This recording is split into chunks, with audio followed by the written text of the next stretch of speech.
নমস্কাৰ বন্ধু বান্ধৱীসকল, পুনৰ এবাৰ সকলোকে স্বাগতম জনাইছোঁ আন এটি জব ইনফৰ্মেটিভ ভিডিঅ'লৈ।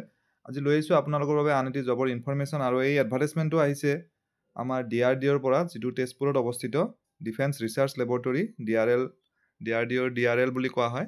আৰু ইয়াত এটা ৱাক ইন ইণ্টাৰভিউ এৰেঞ্জ কৰিছে তেওঁলোকে অহা 3 মাৰ্চত, তাত কেইটামান পদ আছে। গতিকে কি পদ আছে, কোৱালিফিকেশ্যন, দৰমহা, গোটেইখিনি কথা জানিবৰ বাবে ভিডিঅ'টো আপোনালোকে চাব লাগিব। এতিয়া বাকী ডিটেইলছখিনি চাই লৈছোঁ। ইয়াত টোটেল ভেকেঞ্চি 13টা আছে, 13 নাম্বাৰ্ছ অফ পোষ্ট। আৰু ইয়াত JRFৰ পোষ্ট আছে 6টা, আৰু ৰিচাৰ্চ এছিষ্টেণ্টৰ 7টা পোষ্ট আছে। JRFৰ প্ৰথমটো পোষ্টৰ বাবে কোৱালিফিকেশ্যন MPharm বা MS বিচাৰিছে, বা MTech ইন ফাৰ্মাকলজি বা ফাৰ্মাটিকেল কেমেষ্ট্ৰি। দ্বিতীয়টি বস্তুৰ বাবে বায়'টেকনলজি বিচাৰিছে, বা মাইক্ৰ'বায়'লজি বা লাইফ ছায়েন্স। তৃতীয়টো কেমেষ্ট্ৰি বা কেমিকেল ছায়েন্স, তাৰপিছত মাইক্ৰ'বায়'লজি বা বায়'টেকনলজি।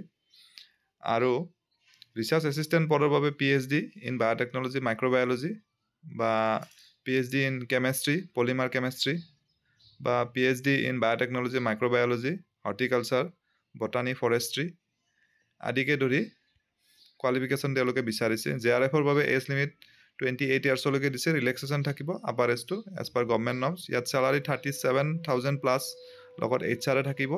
আৰু টেনিয়ৰটো ইনিচিয়েলি 2 ইয়াৰ্ছ, তাৰপাছত আপ টু 4 ইয়াৰ্ছলৈকে থাকিব। আৰু ৰিচাৰ্চ এছিষ্টেণ্টৰ বাবে এজ লিমিটটো 35 ইয়াৰ্ছ দিছে।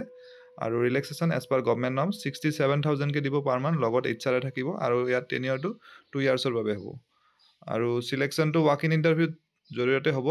আৰু যিটো এড্ৰেছ হ'ল DRDO, Sholmara military station, Dekargaon, Tezpur, Assam. আৰু 3 মাৰ্চত হ'ব ইয়াত ৱাক ইন ইণ্টাৰভিউটো।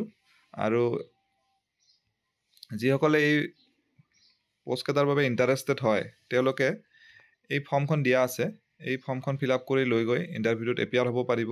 গতিকে যিসকল ইণ্টাৰেষ্টেড তথা এলিজিবল কেণ্ডিডেট হয়, তেওঁলোকে এপিয়াৰ হ'ব পাৰিব। আশা কৰিছোঁ ভিডিঅ'টিৰ জৰিয়তে এজন হ'লেও কেণ্ডিডেট উপকৃত হ'ব। পুনৰ এটা নতুন ভিডিঅ'ত লগ পাম। ধন্যবাদ।